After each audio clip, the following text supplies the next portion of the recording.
Hello, everybody. I'm very happy today to have an expert with us focused on sustainability. Today we have with us right now Arihant Chandalia. Let's listen to him and find out what he does. Over to you, Arihant. Thank you so much, Subodh sir, for having me over here. And I'll just, start the call by wishing everyone a very happy Independence Day. I Yes, think of course. this is a very interesting day to choose to have this conversation, and I would want to share my experience, a bit as a young Indian. And of course, we will be discussing more along the way. I'll just give a quick introduction and background about myself. So, of course, all of you, as Subodh sir had shared, right? My name is Arihant, and I've done my bachelor's in engineering. And currently, I am the co-founder for an organization called Sustainable Living Lab India, and we focus on helping other partners like governments, institutions, academic institutions, other non-profits, other corporates in building their sustainability strategy and then implementing it. So if I have to, explain in a nutshell or in a very simple manner, we are like the McKinsey or BCG or, any of the other consulting firms like the Big Four for social impact practices. And I think the key difference between that is we just don't stop at, strategy development. We focus more on the implementation side. So, making beautiful decks is one part of the job, but then actually seeing those in action or putting them into action is what most of our energy, is focused on. And it's very interesting how I bumped into this role, into this journey. And of course, I'll be sharing what sustainability means to me as well. But before that, I'll probably share a bit about my background in terms of how I came into this. So during my university days, there was something which I used to do with a couple of friends and peers. I studied chemical engineering at NIT Warangal, and over there we had a maker space called Innovation Garage. The idea was that this space is a place where people can build interesting things, come together, meet other people who are interested in building cool stuff. And this was basically an initiative which was led by a alumni nonprofit, and they were kind enough to to get me and some of my friends as the first student volunteer team to help run the space. And throughout my engineering at NIT Warangal, I was associated with the student team, and in the final year of engineering, I also got the opportunity to lead that team, lead a group of 40 students to run the space. And it included everything like fundraising for the space, getting equipment, doing events, to build the student community around that, doing hackathons, building for different kinds of problem statements given by corporates, industry, Smart India Hackathon. And through that, I happened to, get the opportunity to meet a lot of interesting people. Okay. And this was very influential people within our alumni community, uh, people doing a lot of interesting work in not just India and other countries as well. And we had got one person as a mentor for us to run the makerspace, and he happened to start the maker movement in Southeast Asia. So for those of you who are not aware of the maker space or maker movement in general, so I'll just say this is basically like a tinkering lab where people come, build, different things on electronic projects, so to say. And the intent is always not that, okay, this has to turn into like a startup or a commercial thing, but it's more for the joy or the fun of building things.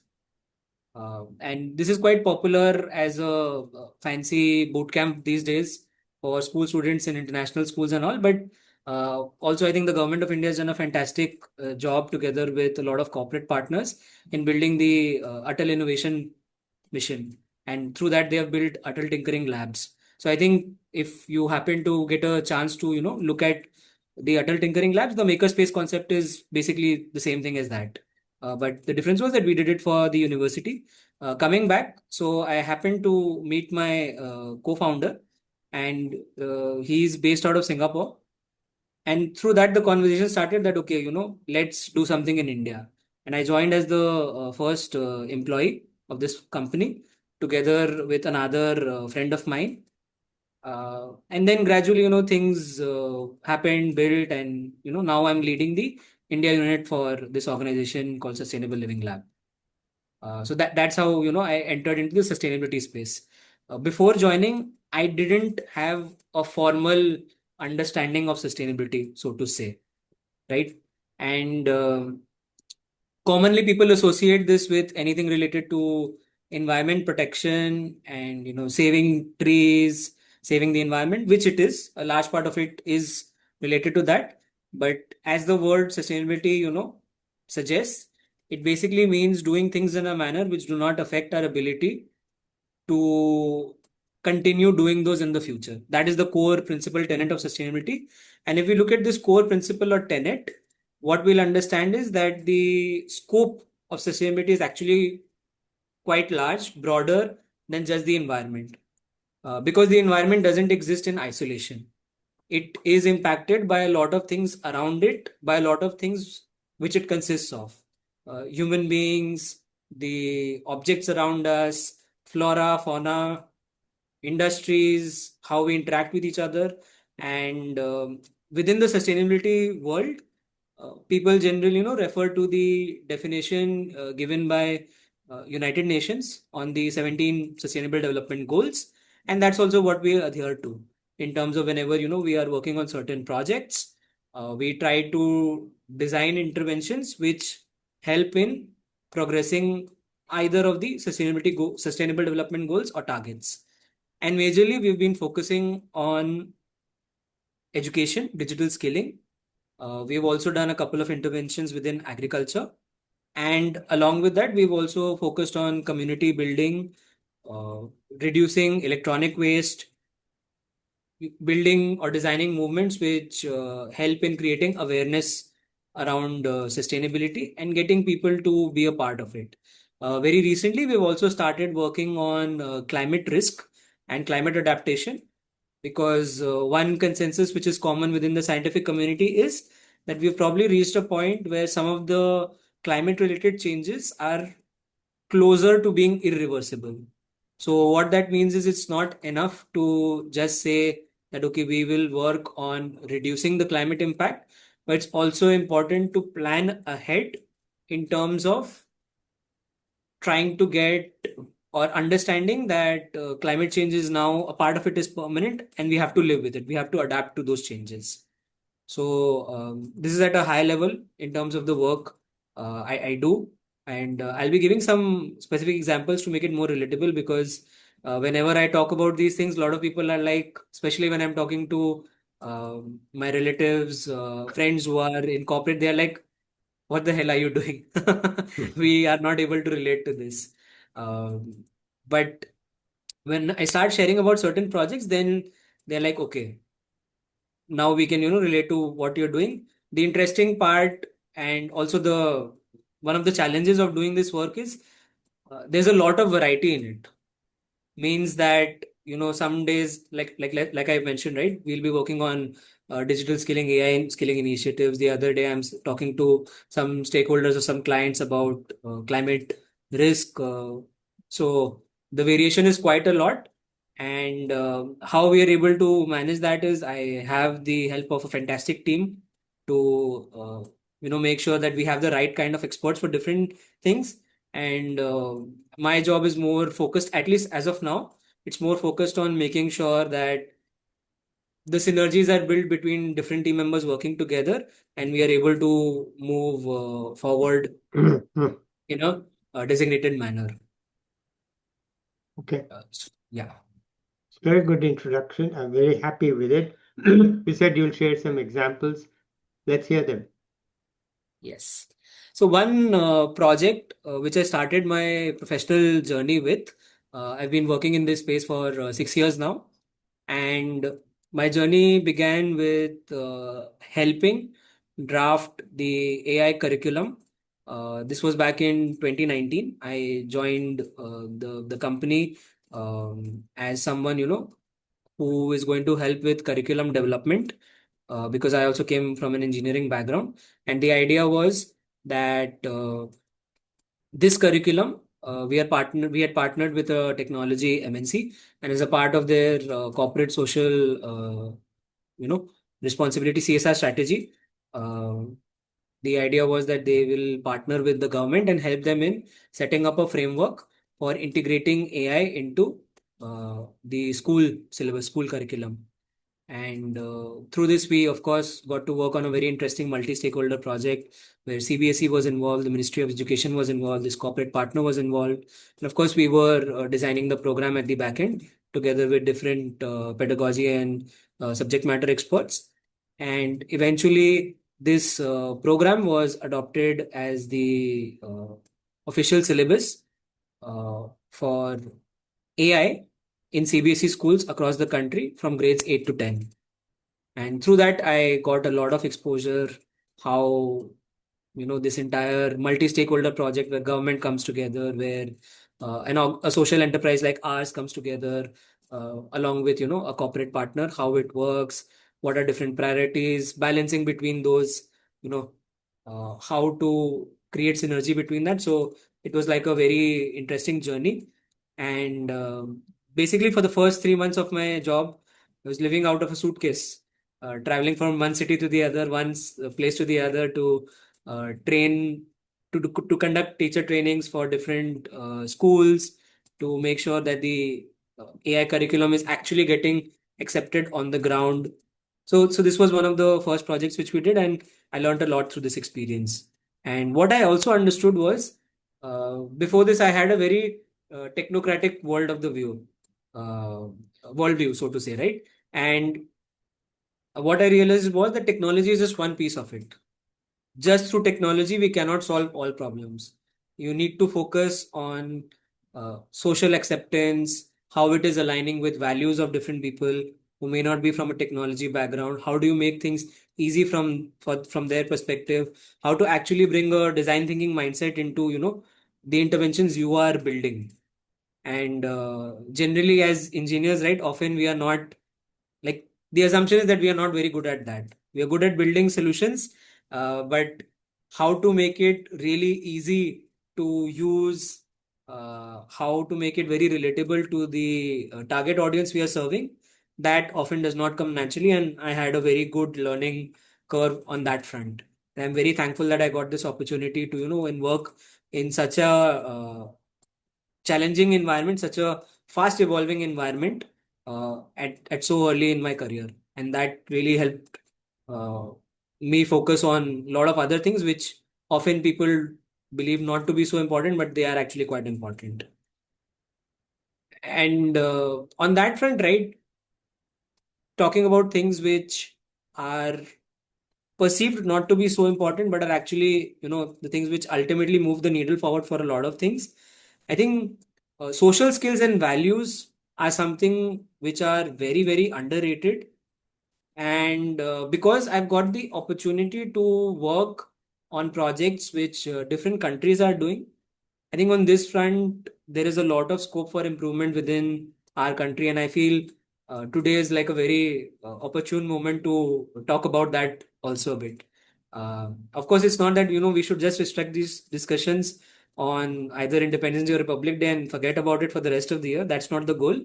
But at the same time, I feel we need to have a very conscious discussion on what kind of values we want to build our country, or what kind of things should be a commonality between all of us as Indians, like what we are able to uh, use to relate to each other. And it goes beyond just culture and our past history. It also goes in terms of what we want to prioritize as a society. So I'll tell you a very interesting example, because this is something, whenever I share about this aspect with my friends, with my peers, or with family members or anyone in general, they're always like, oh, it's very challenging to talk about these things, it's very idealistic. There is a lot of history which the country has. The country is very huge. We haven't been blessed with a very good start when the country got independence. But that being said, there is a lot we can do in terms of values, and this is not related to any economic output or industrialization or how advanced we are in terms of infrastructure and all. It's just in terms of what we value as a society. So I always see Bhutan as a very interesting example, right? Um, you won't see them featuring in the most developed or industrialized societies or countries in the world, but you'll always see them being rated highly in happiness index and what they do as a society. And they happen to be one country which is carbon negative, not even carbon neutral, while other countries are setting out their paths to be net zero positive by certain dates. This is one country which is already carbon negative. So it's very interesting how they have designed the society, and they have put a foot down and said that no, for us, XYZ things are what matters, and we'll focus on that. And whichever countries which are perceived to, have done well, they have taken the stance. America, for example, is very clear that they want a very open environment where innovation can be fostered, and their culture is also like that. When people are working within America, they won't have like very strong hierarchy. They will have like a discussion on open sharing of ideas. There won't be hesitation. They're very confident. They're very good at marketing, for example. For China, it's about being focused on putting in a lot of hard work to get things done, uh, to move cohesively together as a team to move things forward.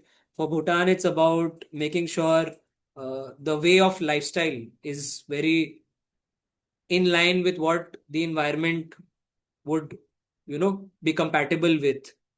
So similarly, what I have often as a challenge is we probably haven't figured out what that principle or philosophy of life or values means for us as Indians. And often it gets reduced to, imitating someone else who's doing something very good or very interesting in one particular field. For example, when we are talking about deep tech innovations, we'll just go and compare ourselves with uh, US or China. When it comes to other things, we'll have a comparison with some other country, but we will not try to be the first ones to define something on our own. And I'm glad that this has changed in the last few years, but there's still a lot of scope of improvement on that front. So one thing which we are definitely associating ourselves with is frugal innovation, and that's very interesting. So whenever India talks about technology progress or any other kind of progress, right? One common theme which you will see is that mindset of jugaad, or to put in a very polished manner, frugal innovation. Whether it's our space missions, whether it's about what we've done in the fintech space, right? All of those have that common theme. And even when we talk about the AI world, I think that's another space where we can definitely do a lot, and we can come up with that mindset.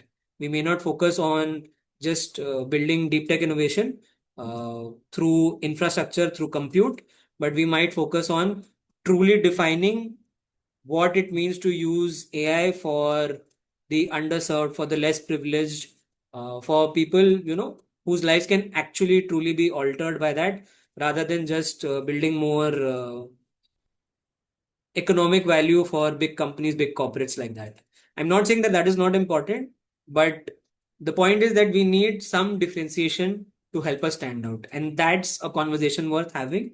It may so happen that, when we have that conversation, we realize that, okay, we may want to do something, but at some level, I feel those conversations are not happening, especially when we try to work with the government, we try to work with other stakeholders. Often we benchmark ourselves against things which have already happened. And that's where I think there is a lot of room for us to change. The other thing which is there is just today, a colleague of mine shared about this on her LinkedIn. And this is something which, we always find a lot of people complaining about, but there is, of course, room to work on this. is how we function as individuals, right?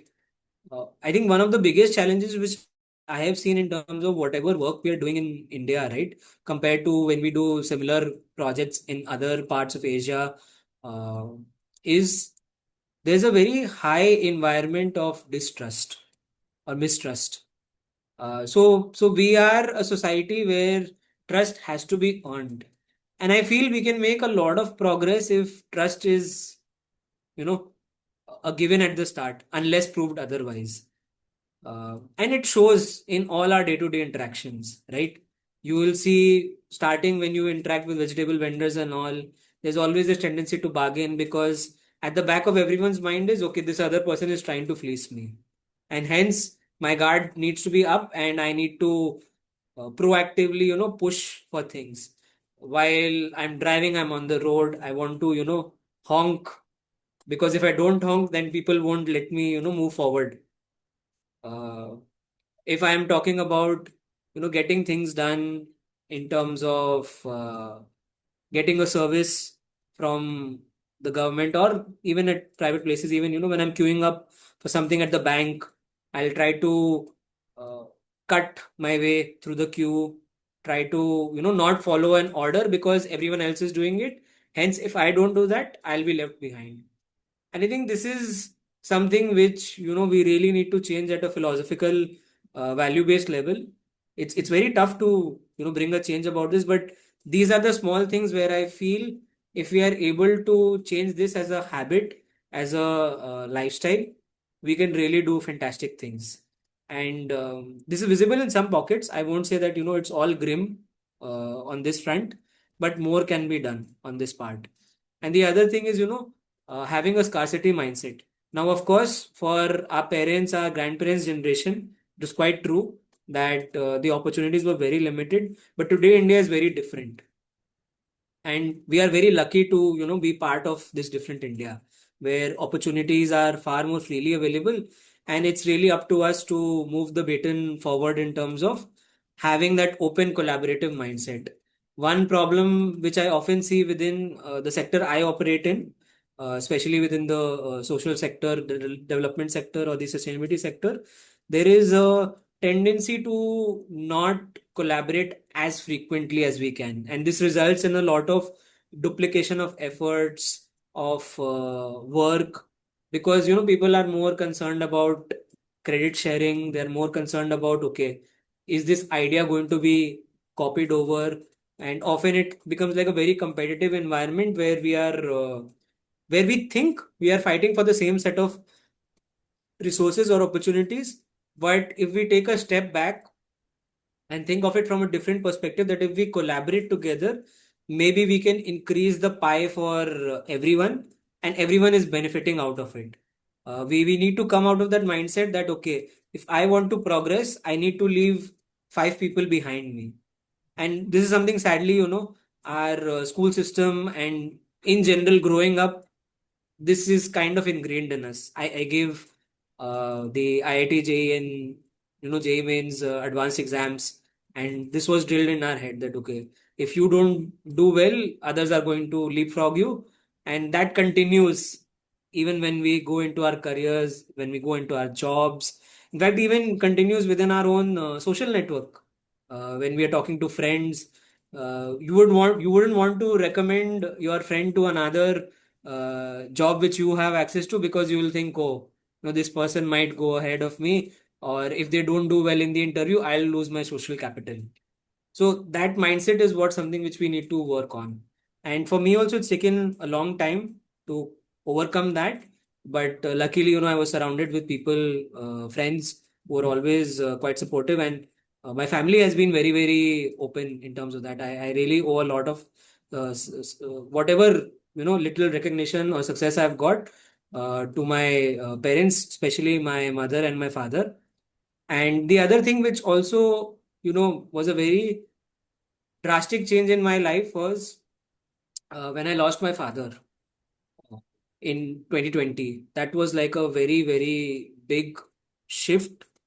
Uh, it's a pain which still I don't think it will ever get addressed throughout the remainder of my life. and even for my family. But it made me realize what things are important in life. I wish there was some other way I could have learned that lesson, but I mean, this is what happened. And what I realized was that it's not just, about being in a race. It's about doing things which really make you content, happy as an individual, and make you feel engaged in a meaningful way, right? I was truly able to come out of the rat race mentality once I figured out that, actually what's important is how my social relationships are around me, how I am able to relate to my friends, to my loved ones, to my family, to people I spend time with, whether I'm happy in those relationships or not. I need to focus more on that versus, just doing things for the sake of doing, just, trying to earn more money, for example. There's nothing wrong with earning more money, but the thing is we need to understand why do we want to do that. Like beyond a point, I feel, uh, let's say if you are already in, the top 5% of the earners of the country, I feel fundamentally, even if you become or enter the top 1%, right, your happiness will not change a lot. And this is something people, spend their entire lifetimes not realizing it. Mm. And for me, this was a very transforming change because I am a Marwadi Jain, and I don't want to generalize over here, but what I've seen in extended relatives or society around me is people are very materialistic and they want to always, show off with wealth or things like that, uh, to the cost of their own happiness, to the cost of things they want to prioritize for themselves. Mm. For example, if someone is doing like a wedding of a certain size, just going crazy about it. If they want to do a donation to a temple fund, right? They're not doing it because that really gives them joy. They're doing it because, okay, this is going to be an opportunity to show that we are one up versus our other relatives. So this entire competitive scarcity mindset thing is what I feel, is really holding us back. All the other things are like a byproduct of this. If you say corruption and all the other problems, which are like bigger problems, which are reflected in studies, reports, and all, it's like a byproduct of this philosophical change which we need to bring about. The value system which I earlier mentioned, right? Uh, like for example, country like Bhutan has far more better roads than us. And Yes. interestingly, economically they are not doing as well. In fact, India is the one who is donating a lot of money to them to Mm. build those, right? Yeah. But then why is the infrastructure so bad in our country, right? Mm. It's because of this value philosophical difference, I would say. Okay, Arihant, thank you so much. It was not just about your work, but deeply philosophical. And I'll just comment on one or two points of the philosophical. You said, what are the principles? Well, actually, we do have the principles in the Constitution. And we are very lucky compared to many other countries that we have both the Constitution and our culture. We're very lucky. We have both. Other countries have neither sometimes, and sometimes they have one or the other, but they don't have both. So we are very, in a way, uh, we are in a good spirit. And I would say, I mean, by now I've done more than 750 Vidpeds with young people. I've also done with older people. And I hear them. And I hear that they actually are doing things the way you are thinking. Okay, so I listen to you, I listen to them. So listening is very important to me. I learn. And they are in a little bit way moving away from their parents and their grandparents in that. Then sometimes it creates a bit of a tension within the family and so on. But still, they are moving away from that because I hear the word privileged so often. I don't ask questions, as you know. Right. I don't ask. So I don't bring up the topic. So they say, oh, we feel privileged, but we understand that others don't have privilege and we want to help those with less privilege. So I hear it often. It's not something that I don't hear. I hear now, of course, it's a biased sample. perhaps because people of a particular mindset come to do Vidpeds with me. So I won't claim it's an unbiased, randomly selected sample, but I do hear it often. So I think there is a big change. There's a um, post on LinkedIn yesterday by a young woman from Delhi, Ananya Vig. She did a Vidped with me 1 year ago, and she has put out 2 vending machines for menstrual pads for women. Okay. And I hear it, and it's a breakthrough, because they are being made through her and what, I don't know all the details, but it's a breakthrough. And there's a lot of support for her from various places. Now, these projects are not really scalable or have all the things that somebody with a more experience would do. But they do. I mean, so I'm not saying they represent actual long-term progress, but they do represent the kind of thinking that you are talking about. And I do see, even in smaller towns, such kind of work. So unfortunately, it doesn't come together yet.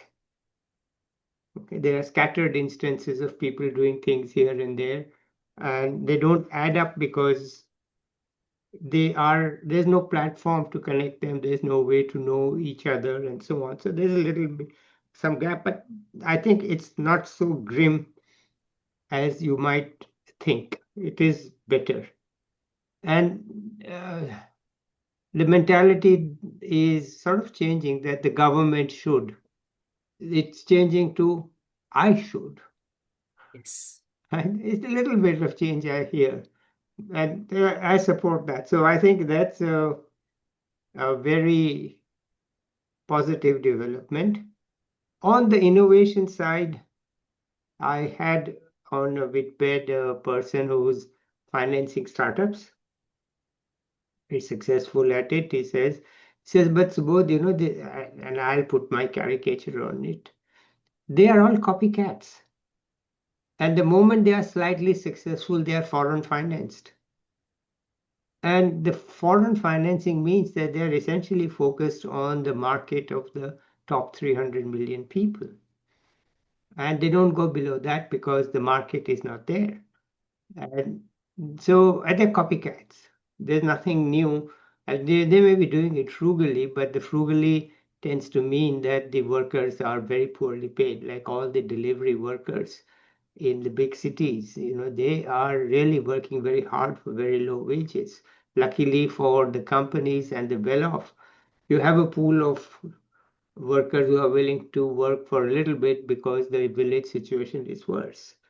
So it actually reflects the lack of work in smaller towns and villages. And then in the big cities, they're working 10, 12, 14 hours a day, traveling in the heat and so on.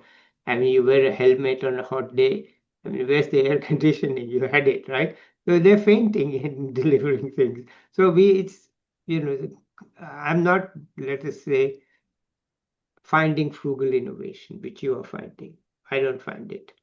But as I said, I just listen. So well, I read and also, but I don't find frugal innovation in the sense that would be aimed at, say, the 1 billion below the top 300, below the top 400.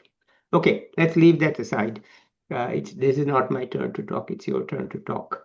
So tell us about your personal side also a little bit. I mean, you said you are a Marwadi Jain, but you are in Tamil Nadu, right? No, so my company is registered in Tamil Nadu, Yeah. but I have been born and brought up in Calcutta, Uh-huh. and I still, stay in Calcutta Yeah. for doing different projects across India. We do. I travel a lot because of that. So I'm lucky to get the opportunity to also work both on the ground as well as work remotely. So Okay. it's either or.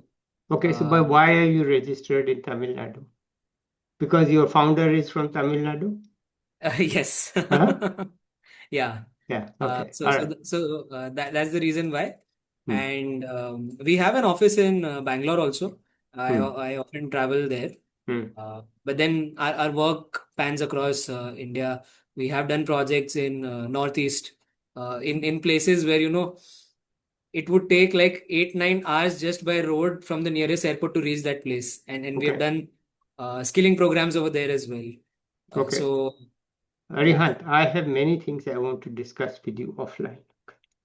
And Yes. so let's end this online recording. You have said a lot, and let's leave it at that. I want to discuss with you offline. There are many things I want to discuss with you. So let's end it here today, and we'll Sure. shift. Yeah, I hope it's not too late for you. You are not an early to bed, early to rise person because it's 9:30, I think, or yeah, I think. So I hope you have some 20-25 minutes before you sleep. Let's talk about it then. Yes, Okay. yes, yes. I'm Sure, very sir. impressed by what you do. And I want to discuss a few things. Okay.